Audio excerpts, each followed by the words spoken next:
Hello my cute little Wangshan family. Pontific Queen का next part start करते हैं। Let's start. जैसे ही विंग ने कक्ष में प्रवेश किया, वांगजी ने दरवाजे को बंद किया और विंग को दीवार पर चिपकाते हुए उसे पैसनेट किस करना स्टार्ट कर दिया, जबकि विंग ने अपने हाथ वांगजी के गर्दन पर लगाए और उसे सेम स्पीड से किस करना स्टार्ट किया। वांगजी ने किस को ब्रेक किया और अपने आप को विंग के गर्दन पर ले गया और वहां पर उसे लिक और किस करना स्टार्ट किया, जबकि विंग अपने हाथ को काट रहा था ताकि वह ज़्यादा तेज से मूव ना करे, बट वह अपने आप को रोक नहीं पाया जब वांगजी ने उसकी गर्दन को लिक करते हुए उसके निप्पल को स्क्वीज किया। वांगजी ने विंग की गर्दन पर फाइट किया। विंग का राह उठा। वहीं वांगजी ने अपनी और विंग दोनों के अपर रोप को निकाला। देन उसने अपने पैंट्स और विंग के अंडर गारमेंट्स को भी निकाल दिया। वांगजी ने अपने फिंगर को लिक किया एंड देन उसने उस फिंगर को विंग के वेट फ्लावर पे रब किया। विंग लाउडली मोन किया एंड उसने इमीडिएटली अपने माउथ को कवर कर लिया। वो सच में एम्बेरसमेंट था कि उसने इस तरह का साउंड निकाला। उसने वांगजी के शोल्डर पर बाइट करते हुए अपने आप में कहा, fuck I can't control it. वहीं वांगजी ने दूसरी फिंगर भी इंसाइड कर दी। विंग जो कर रहा था उसने बहुत ही सिलेक्टिव ढंग से वांगजी के कान के पास विस्पर किया, your finger is so weak, they are so deep in me your majesty. Wangji ने जब विंग का ऐसा सिलेक्शन देखा तो उसने अपनी स्पीड और भी तेज और डीप कर दी। विंग की आंखों से आंसू आ गए और उसने सिकी वॉइस के साथ कहा, सो गुड। वांगजी ने अपनी फिंगर्स बाहर की एंड देन विंग की ओर देखते हुए पूछा, आर यू रेडी? विंग ने अपना सर नोट किया। वांगजी ने अपनी पोजीशन ली एंड देन उसने अपने मेंबर को विंग के फ्लावर के साथ अटैच कर दिया और विंग अपनी हेल्प नहीं कर पाया और उसने बहुत ही लाउडली मोन किया। विंग वांगजी के कान के पास जब लाउडली मोन कर रहा था और उसके प्रत्येक मोन के साथ वांगजी अपनी स्पीड को तेज और डीप करता जा रहा था। विंग को दिन के उजाले में तारे नजर आ गए। वांगजी विंग के अंदर हार्डली एंड डीप जाने की कोशिश कर रहा था। वांगजी ने विंग को कैरी किया और उसे बेड पर ले गया।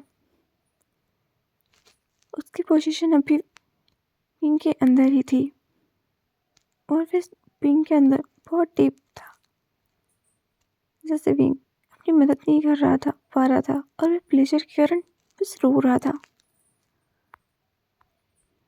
वांगजी ने विंग को बिस्तर पर लेटाया। विंग ने वांगजी को अपनी ओर खींच लिया और दोनों ने एक दूसरे के साथ स्नगल किया। देन वांगजी विंग के अंदर डीप होते हुए बोला, सो फकिंग गुड। विंग कुछ नहीं मदद कर पाया और उस दिन में ही धक्के पर अपनी पकड़ मजबूत कर ली।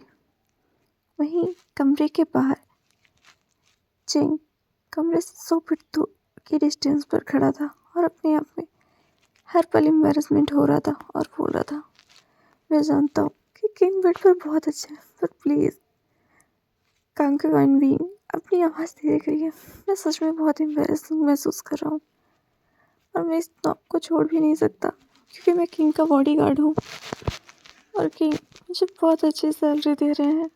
विंग जी अपने मन में सोच रही थी, आखिर मैं इनकी पर्सनल मेट क्यों? बस इस समय अगर कोई खुश था तो वो शुयांग था। वो अपने मन में सोच रहा था, विंग अब जल्दी प्रेग्नेंट हो जाएगा। अब विंग और वांगजी को उनका मेकिंग करने देते हैं। हम दूसरे चलते हैं। मून पवेलियन में जिन ने स्नान किया और अपने मन और आत्मा को तरोताजा किया। अब अपने सामान्य मज़ेदार चेहरे के साथ कमरे से बाहर आया, लेकिन उसका बड़ा भाई उसके लिए कमरे के बाहर खड़ा था। हाइकुआन मुस्कुराया और उसकी ओर चल दिया और अपने हाथों को उसकी गर्दन के चारों लपेट लिया, जबकि जय ने अपने हाथ अपने आप में छिपा लिए। वह नहीं चाहता था कि उसका भाई उसके घायल हाथ को देखे। हाइकुआन ने एक खरगोश से मुस्कान के साथ कहा, चलो चलें। जय ने चौंकते हुए पूछा, कहाँ? हाइकुआन फ़ोन हो गया और उसने जय की तरफ देखते हुए कहा, कहाँ से तुम्हारा क्या मतलब है? क्या तुम्हें याद नहीं कि उपपत्नी बींग ने हमें अपने मंडप में आमंत्रित किया है? जय ने गुस्से में अपनी मुट्ठी मींच लिया और मन में बोला, वह कॉन्क्यूवाइन। पर गलती से उसने अपने घाव को दबा दिया और मुझे एक आह निकल गई। हाइकुआन ने अपनी भौहें ऊपर उठाई और पूछा, क्या हुआ?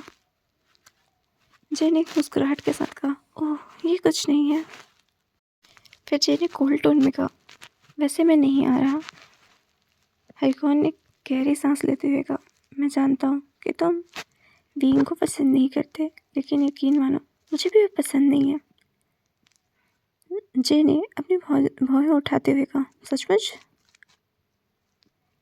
हाइकुआन ने अनजाने में अपने ओठों को लिक करते हुए कहा, सच में मुझे उससे बहुत नफरत है, लेकिन उसके हाथ का खाना वो बहुत स्वादिष्ट है।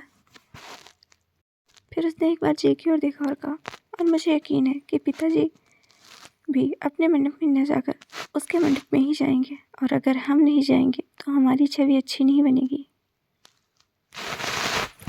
लंजन मुस्कुराया और उसने अपनी आइज़ रोल करते हुए कहा, मैं जानता हूँ कि तुम्हें पिताजी की कोई परवाह नहीं है, आप वहाँ सिर्फ खाना खाने जा रहे हो। हाइकुआन उसे अपने साथ खींचते हुए बोला, अगर तुम्हें पता है तो चलो, इतना रोना धोना मत करो। जय को खींचते हुए बोले कि हैनुअल भी हमारे साथ आ जाएगा। वहीं जजमेंट पवेलियन में बींग अपने बालों में कंघी करते हुए आईने के सामने बैठा था, जबकि वांगजी उसके बगल में बैठा था। वांगजी ने विंग के बालों के साथ खेल रहा था, जिससे विंग चिढ़ गया, क्योंकि विंग अपने बालों पर कंघी कर रहा था। वांगजी विंग के बालों को स्निफ करते हुए बोला, ये बहुत अच्छे लगते हैं। विंग ने भी चिढ़ते हुए कहा, अगर ये आपको इतने अच्छे लगते हैं तो आप इसे खा क्यों नहीं लेते? वांगजी ने विंग के बालों पर किस करते हुए कहा, काश कि मैंने खा सकता। विंग ने अपना मुंह बनाया, ई। वांगजी हंसा और उसने विंग की गर्दन पर किस करते हुए कहा, तुम बहुत स्वादिष्ट हो विंग, मेरे लिए तुम कभी कंप्लीट नहीं हो सकते, मैं तुमसे कभी तृप्त नहीं हो सकता। उसने विंग की गर्दन पर अपनी नाक को रगड़ते हुए कहा। जी ने अपनी प्यारी और ब्यूटीफुल स्माइल के साथ कहा, चलो आज रात फिर से प्यार करते हैं। विंग उसे घूर कर बोला, ये आपकी कमर नहीं है जो टूटी है ना? वांगी ने एक घबराई हुई मुस्कान दी। विंग ने मासूम मुस्कान के साथ कहा, बेहतर होगा कि तुम इस गंदे विचार को अपने दिमाग से निकाल दो, वरना मैं तुम्हें 2 सप्ताह तक खुद को छूने नहीं दूंगा। वांगजी जैसे तो दिल का दौरा ही पड़ा, उसने कहा, क्या? तुम अपने सम्राट के साथ ऐसा नहीं कर सकते। उसने विंग को अपनी मासूम सूरत दिखाई। विंग ने उसकी ओर देखते हुए कहा, तुम्हें यकीन है? वांगजी ने और भी ज़्यादा पप्पी साइज बनाई और कहा, नहीं। विंग ने कहा, ओह हाँ। वांगजी अब रोल दी हालत और बहुत मासूम और पप्पी आइज दिखाने लगा। वहीं विंग अपने मन में कहता है, ओह गॉड, ये किंग इतना क्यूट क्यों है? वहीं दूसरी ओर लान पैलेस के फेवरेट पवेलियन में यह एक मंडप है जहाँ पर वांगजी की कॉन्क्यूवाइन रहती हैं, जो वांगजी के साथ एक से अधिक बार सो चुकी हैं। यह एक बड़ा मंडप है, यहाँ 200 से ज़्यादा कॉन्क्यूवाइन रहती हैं। कुछ यहाँ के आलीशान जीवन से संतुष्ट हैं और दूसरी ओर कुछ अभी भी किंग के पक्ष में जाने के लिए एक दूसरे से लड़ रही हैं। किंसु अपने कमरे के अंदर थी, बिस्तर पर अपनी छाती के बल लेटी हुई, जबकि उसकी आंखें हवा में थीं। वह रोमांस की किताब पढ़ते हुए कुछ खाने योग्य चीज़ को चबा रही थी और समय समय पर मुस्कुरा रही थी, जबकि उसके पेट में तितलियां उड़ रही थी। तभी बिस्तर के किनारे खड़े हुए हनवल ने उसकी ओर देखते हुए पूछा, अनुचित चीजें पढ़ रही हूँ? किंतु हनवल को वहां पर देखकर उसकी आंखें चौड़ी हो गई। हनवल ने पहले से उसके मुंह को कवर कर लिया था ताकि चिल्लाने से उसने उसे घूरते हुए कहा, चिल्लाओ मत किंजो। किंजो ने सर को ऊपर नीचे किया और उसके हाथ की ओर इशारा किया। हनवल ने अपने हाथ को हटाया। किंजो तुरंत खड़ी हो गई और उसने प्रिंस को भोग किया। फिर उसने प्रिंस से पूछा, आप यहाँ क्या कर रहे हैं? मुझे खेद है कि मैंने आपको नोटिस नहीं किया क्योंकि गार्ड ने आपके आगमन की घोषणा नहीं की। हनवल बिस्तर पर बैठ गया और उसने कहा, अय्या मेरे साथ इतना औपचारिक मत बनो। फिर उसने बिस्तर पर झुकते हुए कहा, मैं सामने से नहीं आया, मैं पीछे के दरवाजे से आया हूँ जहाँ किसी ने मुझे नहीं देखा। तभी उसकी नज़र किताब पर गई और उसने कहा, ये क्या है? उसने किताब हाथ में ली। उसने किताब का टाइटल पढ़ा, the painter of the night, और उसने कंफ्यूजन में अपना सिर हिलाया। वह किताब खोलने वाला था तभी किंशो ने उसके हाथ से किताब को छीन लिया। उसने हनवल की ओर घूरते हुए कहा, दूसरा के सामान को मत छू। हनवल उसकी ओर भौहें उठाते हुए बोला, इतनी चिंतित क्यों? क्या तुमने कुछ अनुचित पढ़ लिया है पत्नी? किंशो शर्मिंदा थी और दूसरी तरफ देखने लगी। किंशो अपने गालों को लाल करके दूसरी ओर देखा। वह शर्मिंदा थी और खुश भी कि हनवल यहाँ आया, लेकिन फिर अचानक उसकी मुस्कान गायब हो गई जब उसे याद आया मैंने क्या कहा था। किंशो ने हनवल की ओर देखा और कहा, प्रिंस, आपका मेरे कमरे में यूं आना उचित कार्य नहीं है। आप एक राजकुमार हैं और मैं आपके पिता की एक उपपत्नी हूँ। तुम्हें यहाँ से चले जाना चाहिए। लोग मेरे बारे में अच्छी बात नहीं करेंगे अगर उन्हें आपके मेरे कमरे में होने का पता चल गया। किंशो ने कहते वक्त दूसरी तरफ देख लिया। वहीं हनवल चौंक गया। उसने कहा, क्या तुम अचानक इस तरह क्यों बात कर रही हो किंशो? वह कंफ्यूज हो चुका था। किंशो ने कोल्ड नज़रों से उसे देखा और कोल्ड टोन में ही कहा, प्लीज़ मुझे मेरे नाम से मत बुलाइए और यहाँ से चले जाइए। हनवल, जिसकी आंखें उदास हो गई थी और ऐसा धोखा खाई हुई आंखें लग रही थी, उसने उसकी ओर देखते हुए कहा, तुम भी वैसे ही हो गई। तुम भी हरम की बाकी कॉन्क्यूबाइन की तरह हो गई। किंशो ने कड़वी हंसी और कहा, मुझे ऐसा नहीं होना चाहिए था? हनवल, जिसका दिल टूट गया, वो थोड़ा झुका और वहां से जाते हुए बोला, अब मैं आपको परेशान नहीं करूंगा कॉन्क्यूबाइन किंशो। हनवल के वहां से जाने के बाद किंशो ने अपने चेस्ट के पास पकड़ते हुए कहा, ये दर्द क्यों करता है?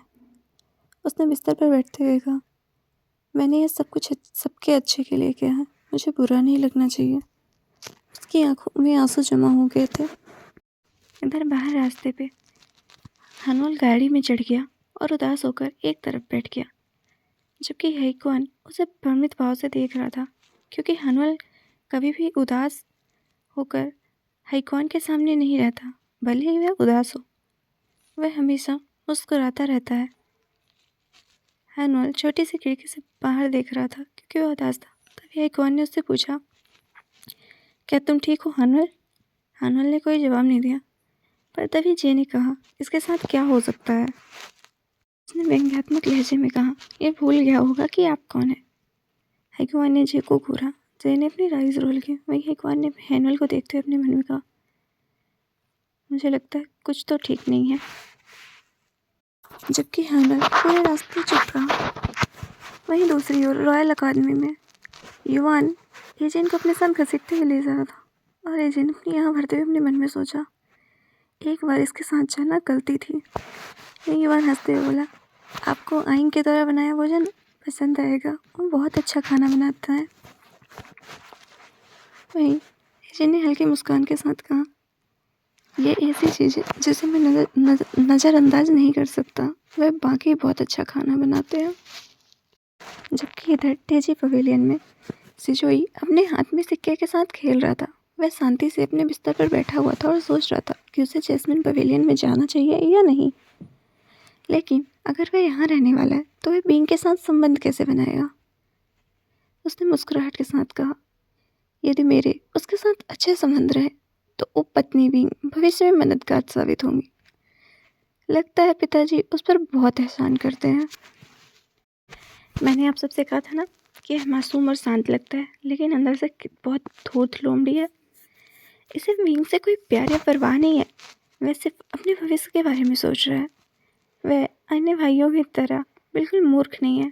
उसने देखा है उसके पिता कैसे विंग की परवाह करते हैं और वह भविष्य में सिंहासन पाने के लिए विंग का उपयोग करने वाला है। उसने अपनी हंसी के साथ कहा, क्या उपपत्नी विंग एक महान कठपुतली नहीं होंगी? वे चालाक लगते हैं, लेकिन मुझे यह भी जानना है वे कितनी चालाक है। सिचोई अपने बिस्तर से उठा और नौकरानी को अंदर बुलाया। उन्होंने उसे तैयार होने में मदद की और उसने नौकरानियों को इच्छा को तैयार करने के लिए भी कहा, क्योंकि वह अपने पिता की प्यारी बेटी के बिना अकेले तो नहीं जा सकता था। और उसने अपने सुरवीर एक तोता को लाने के लिए भी कहा, केवल जो वह जानता था। सिचुई ने तोते को देखा और कहा, सुंदर। फिर उसने तोते को पिंजरे से दुलारते हुए बोला, अब तुम्हें एक नया मालिक मिलने वाला है। ये कहते वक्त सिचुई के चेहरे पर एक एंजेलिक स्माइल थे। वहीं जैस्मिन पवेलियन में वांग जी विंग की गर्दन से ही लिपटा हुआ था और विंग बिस्तर पर लेटा हुआ था और वो वांग जी से कहता है, अब दोपहर हो चुकी है। मुझे नहीं लगता कोई भी राजकुमार आने वाला है, उसने यहाँ वरी। तभी वांग जी ने उसके निप्पल्स को पिंच कर देगा। क्या यह बेहतर नहीं है? हम कुछ समय अकेले बिता सकते हैं। विंग ने उसके हाथ पर थप्पड़ मारा तो वांग जी ने उसकी ओर मुंह बनाकर देखा। विंग ने उससे कहा, जब मैंने तुमसे उन्हें दबाने के लिए नहीं कहा तो तुम उन्हें देखने में भी शर्म महसूस कर रहे थे, और अब? वांग जी ने प्राउड के साथ कहा, पहली बार में हर कोई शर्मीला होता है। वह फिर से उन्हें पकड़ने वाला था, तभी विंग ने उसके हाथ को पकड़ लिया और उसे बुरी तरह से क्लियर करते हुए बोला, अगर तुमने मुझे एक बार और परेशान किया तो मैं तुम्हें पूरे 2 सप्ताह तक खुद को छूने नहीं दूंगा। वांग जी ने पाउट बनाया और अपना हाथ पीछे हटाते हुए बोला, ठीक है। विंग ने आसपास देखते हुए कहा, मैंने उनके लिए इतनी मेहनत से खाना बनाया था, अगर वे नहीं आएंगे तो मुझे बहुत दुख होगा। वांग जी ने उसे बैक हक किया और कहा, यह ठीक है ना? उसने विंग के गर्दन पर अपनी चेहरे को रखते हुए कहा, मैं इन्हें अकेले खा सकता हूँ। विंग उसकी ओर मुड़ा और बोला, क्या तुम एक सुअर दाना हो जो अकेले 10 लोगों को खाना खा सकते हो? वांग जी ने उसे गले लगाते हुए कहा, मुझे तुम्हारे लिए सुअर दाना बनने में भी कोई आपत्ति नहीं होगी। विंग ने उसे गंभीरता से देखते हुए कहा, आप मेरी जरा भी मदद नहीं कर सकते, आप जानते हैं ना?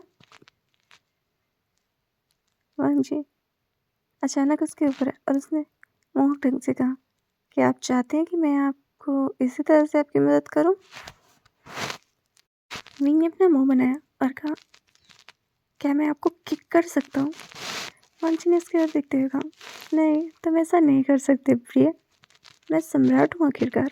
उसने उसके कपड़े में अपना हाथ डालते हुए कहा। उसने विंग की थाइस को सहलाते हुए विंग ने अपने होठों को काटा। वांग जी उसके चेहरे पर एक स्mirk आ गया। विंग की आंखें चौड़ी हो गई जब वांग जी ने विंग के पैर को अपने कंधे पर रखा। विंग के पैर की उंगलियों पर सक करते हुए विंग ने रजाई को कसते हुए जोर से सांस ली और अपने पैर की उंगलियों पर वांग जी की गर्म चिप को महसूस करते हुए उसके अंदर की इच्छा जाग उठी। विंग अपनी सांस को स्थिर करते हुए मुस्कुराते हुए बोला, मुझे नहीं पता था आप इस अंदाज में हैं। वांग जी ने विंग के टो को लिक करते हुए कहा, आपकी प्रतिक्रिया देखकर? विंग जिसके मुंह से एक मौन निकल गया। वांग जी ने मुस्कुराहट के साथ कहा, लगता है आप भी इसमें अब शामिल हैं। विंग वांग जी से आई कांटेक्ट मिलाते हुए मुस्कुराया और बोला, डर्टी अल्फा। वही वांग जी जिसके चेहरे पर मुस्कुराहट थी।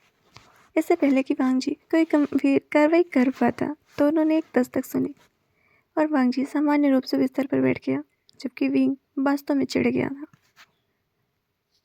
विंग ने चिढ़कर कहा, कौन है? तभी बाहर से इंग्शी की आवाज़ आई, my lady, prince, first prince, second prince and fourth prince आ गए हैं। वे आपकी प्रतीक्षा कर रहे हैं। विंग ने अपनी आइज ब्लिंक की और कहा, वे आए? फिर वह उत्साह से बिस्तर पर बैठ गया और बोला, वो आए, अब मेरी मेहनत व्यर्थ नहीं जाएगी। वहीं वांग जी ने अपने मेंबर की ओर देखते हुए गहरी सांस लेकर कहा, किसी को हमारी परवाह नहीं है बड़ी। विंग उसके चेहरे पर फ्लैश हो गया। वांग जी खड़ा हुआ और वहाँ से वेटिंग रूम की ओर चला गया, जैसे कि वांग जी को लगा अपने बेटों से मिले जाना चाहिए, जबकि विंग रसोई में यह देखने के लिए गया कि क्या सब कुछ ठीक है। सच बताएं तो विंग के मन में इस महल के प्रति एक भावना विकसित हुई है। अपने आसपास के लोगों को परेशान करने वालों के प्रति वह सभी बच्चों के बारे में जानता है। वह जानता है कि खलनायक बनने के लिए उनमें से प्रत्येक को कितना कष्ट सहना पड़ा है। जे अपने माता पिता से प्यार और ध्यान की कमी के कारण बना, तो वहीं युवान भूख के कारण बन गया था। वह एक डॉग की तरह था और एक बार आप उसे दुख से बचा लोगे तो वह आपके लिए वफादार डॉग बन जाएगा, जो आपके लिए मर सकता है और आपके लिए मार भी सकता है। विंग उसकी आंखें नम हो गई। उसने आंसू भरी मुस्कान के साथ कहा, मैं बहुत खुश हूँ कि मैं उस फ्लफ बॉल के लिए इतना स्वादिष्ट भोजन बना सकता हूँ। वह युवान के बारे में सोचते हुए अपने आप में मुस्कुराने लगा। वहीं दूसरी ओर जैसे ही वांग जी ने कमरे में प्रवेश किया, उनमें से 3 खड़े हो गए और उसके सामने झुक गए। वांग जी उनकी ओर देखा और थोड़ा मुस्कुराया और उनके सामने बैठ गया, जबकि वे भी उसके सामने बैठ गए। तभी जी ने बोला, मैंने सोचा था कि आप अपने काम में व्यस्त होंगे। वांग जी ने कोल्ड टोन में कहा, मैं अपने काम में व्यस्त था। हाइकॉन ने उसकी ओर देखते हुए बोला, ओह। तभी वांग जी की नजरें हानुअल पर चली गईं। हानुअल मुस्कुराया और बोला, पिताजी। तभी वांग जी ने उससे कोल्ड टोन में कहा, मैंने सुना है कि आपने यूटोपिया एम्पायर में प्रतियोगिता जीत ली। हानुअल ने मुस्कुराते हुए कहा, हाँ पिताजी। तो वांग जी ने मुझसे पूछा, तुम क्या चाहते हो? कुछ भी पूछो, मैं तुम्हें वह देने की पूरी कोशिश करूँगा। हानुअल ने कहा, उसने अपने पिता की ओर देखते हुए कहा, आप एक राजकुमार हैं और मैं आपके पिता की उपपत्नी हूँ महाराज। उसे इंशी की ये बात याद आई। उसने मुस्कुराहट के साथ कहा, फिलहाल मुझे किसी चीज़ की ज़रूरत नहीं है फादर। उसने अपनी मुट्ठियाँ कसते हुए कहा, लेकिन जब मैं मांगूंगा तो आपको वह मुझे किसी भी कीमत पर देना होगा। वांग जी ने हानुअल की शारीरिक भाषा पर ध्यान दी और अपने मन में सोचा, कुछ तो गड़बड़ है। ये गुस्से में लगता है, लेकिन वे कभी अपनी भावनाओं को नियंत्रण से बाहर नहीं जाने देता। वही हाइकॉन भी यह देख रहा था और उसने अपने मन में सोचा, इतने कम समय में क्या हुआ? दोपहर से पहले तो यह बिल्कुल ठीक था। वहीं लांजे सिर्फ वहाँ पर बैठा हुआ था, उसे इन सबसे कोई मतलब नहीं था। तभी दरवाज़ा खुला और 2 छोटे बने किड अंदर दिखाई दिए। युवान वांग जी की ओर दौड़ा और उसकी बाह में कूद पड़ा, जबकि वांग जी ने हंसते हुए उसे गले लगा लिया और तीनों राजकुमार हैरान रह गए। क्या बकवास है! उसके पिता वास्तव में राजकुमारों में एक राजकुमार के साथ बहुत अच्छे हैं। फिर उनकी नज़र एजेन पर गई, जो अपनी पोशाक को कसते हुए घबराहट में वहाँ खड़ा था। हाइकॉन फ्रोन हो गया और उसने अपने बाहें ऊपर उठाते हुए कहा, तुम यहाँ पर क्या कर रहे हो एजेन? क्या तुम्हारी कक्षाएं नहीं है? एजेन ने झुककर वो किया और कहा, मैं जाऊँगा। वो भागने ही वाला था। तभी वांग जी ने सॉफ्टली उसका नाम बुलाया, एजेन। एजेन पीछे मुड़ के देखा तो वांग जी ने अपनी बाहें खोली और उसे बोला, यहाँ आओ। एजेन बहुत घबराया हुआ था। अचानक अपने सभी भाई और पिता को एक साथ कमरे में देखकर।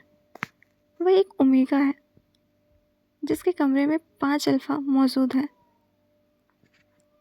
वह अल्फा के प्रमुख समान फेरोमोन से डर महसूस कर रहा था।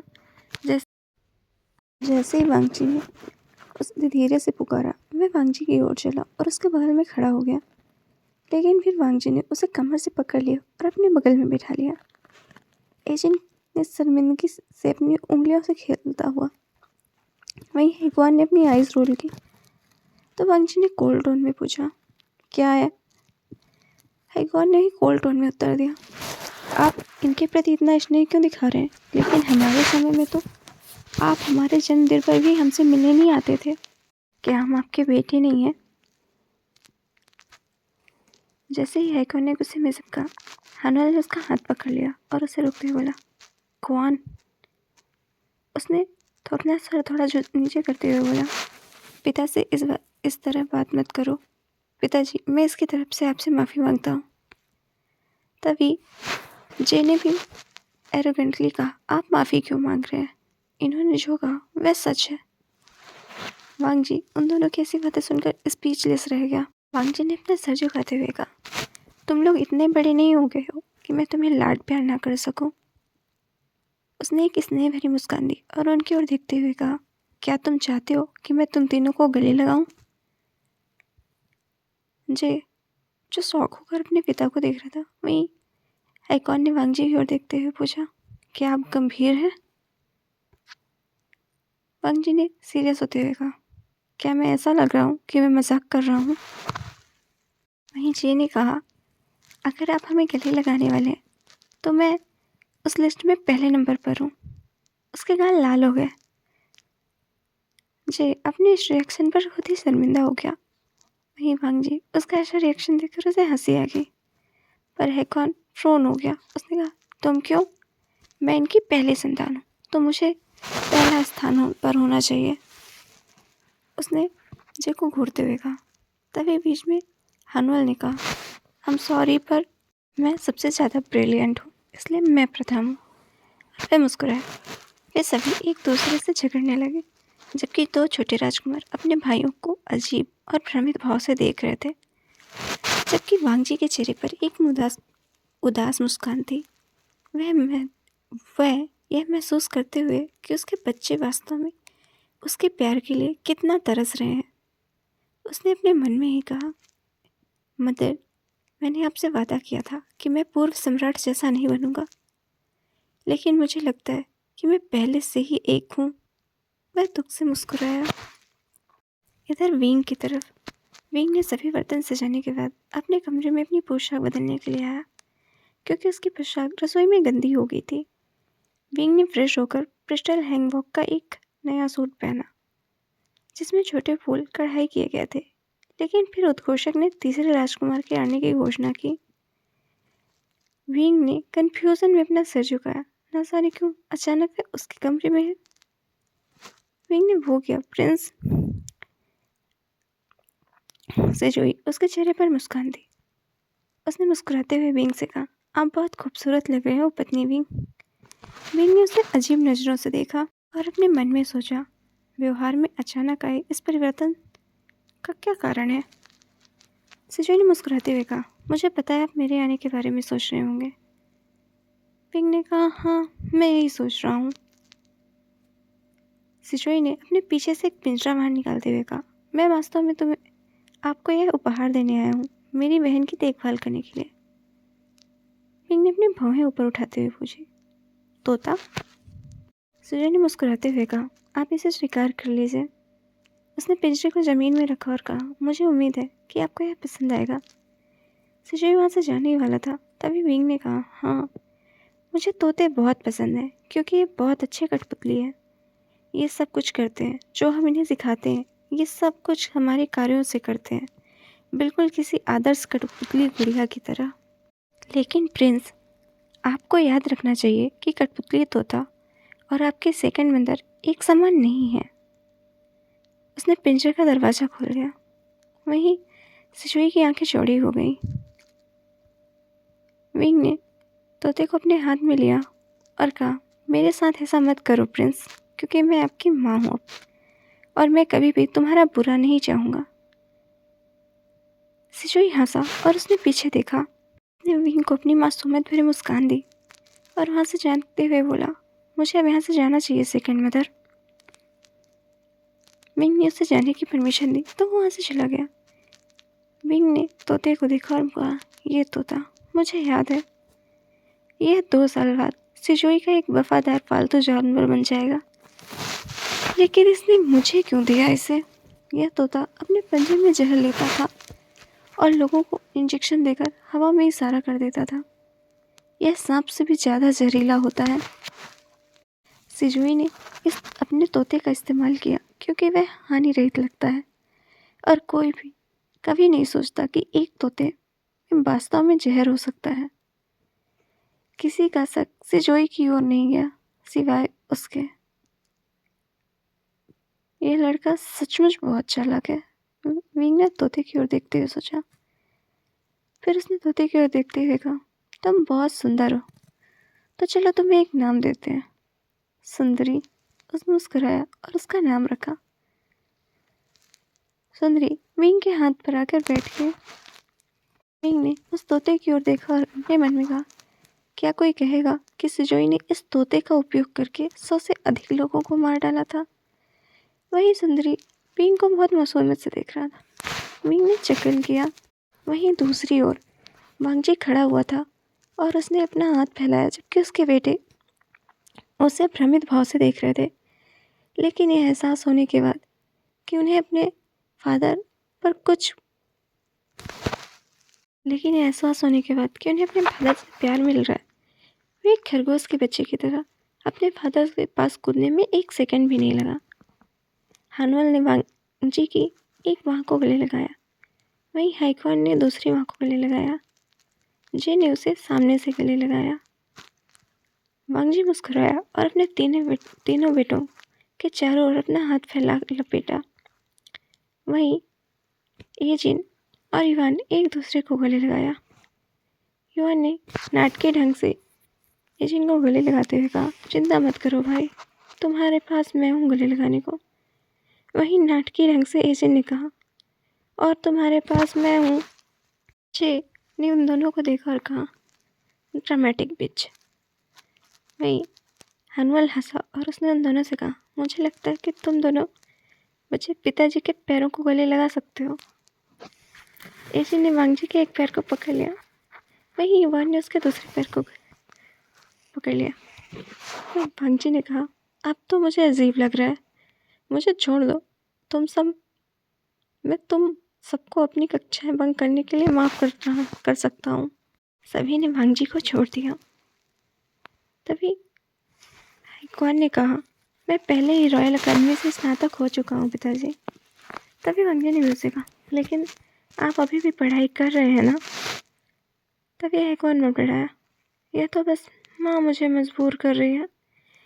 वहीं जे एक डरपोक बच्चे की तरह गले ही लगा रहा, उसने अपना मिलना नहीं तोड़ा। उसने अपने आप में कहा, इससे पहले कि पापा मुझसे पढ़ाई के बारे में पूछे, मुझे यहाँ से चले जाना चाहिए। तभी वांगजी ने उससे कहा, मैं तुम्हारी हालत के बारे में जानता हूँ जे। जे ने एक नर्वस हंसी हंसी। तभी वांगजी ने युवान की ओर देखा। युवान ने अपना मुंह बनाते हुए कहा, यह आइंग की गलती है। उसने मुझसे कहा था कि अगर मुझे कक्षाएं पसंद नहीं आए तो मैं कक्षाएं छोड़ दूँ। वांगजी ने एक एंजली मुस्कान के साथ, तब आपके आइंग को सजा मिलेगी। वान ने भी एक नर्वस हंसी हंसी। तभी वांगजी ने प्राउड होते कहा, केवल मेरा छठवां बेटा और दूसरा बेटा ही अपनी पढ़ाई के प्रति ईमानदार है। फिर उसने अपने मन में कहा, दूसरों को मेरी बुरी आदत क्यों मिली। मुझ में बहुत सारे अच्छे गुण हैं, लेकिन नहीं, बच्चों को तो बस बुरी आदत सीखने की ज़रूरत है। अचानक दरवाज़ा खुला और एंग्सी आई। एंग्सी को देखकर सभी अपनी स्थिति में आ गए। वह उनके सामने झुकी, जबकि हाइक्वान शर्मिंदगी से दूसरी ओर देखने लगा। तभी एंग्सी ने मुस्कुराते हुए कहा, लेडी विंग ने डाइनिंग हॉल पर माइग्रेस को बुलाया है। वांगजी ने सिर हिलाकर सहमति दी। उसके बाद सभी राजकुमार और वांगजी भोजन कक्ष की ओर चल पड़े। जबकि एंग्सी उनके पीछे पीछे चल रही थी। पीछे से उसने एक बात नोटिस की, और वह यह कि हाइकॉन बहुत धीरे चल रहा था और वह जल्दी सभी से पीछे हो गया। हाइकॉन ने फुसफुसाकर एंग्सी से पूछा, आप कैसी हैं? एंग्सी ने भी मुस्कुरा कर कहा, मैं ठीक हूँ प्रिंस। एंग्सी भ्रमित हुई, लेकिन अपना सिर हिलाया कि आखिर प्रिंस उससे इतना नज़दीक क्यों आ रहा है। वहीं वांग जी सबसे आगे चलते हुए अपने मन में सोच रहा था, क्या यह बदमाश मेरी सुनने की समस्या को इतना कमज़ोर समझ रहा है। तो गाइस, आज के लिए इतना ही, मिलते हैं कल। Bye bye.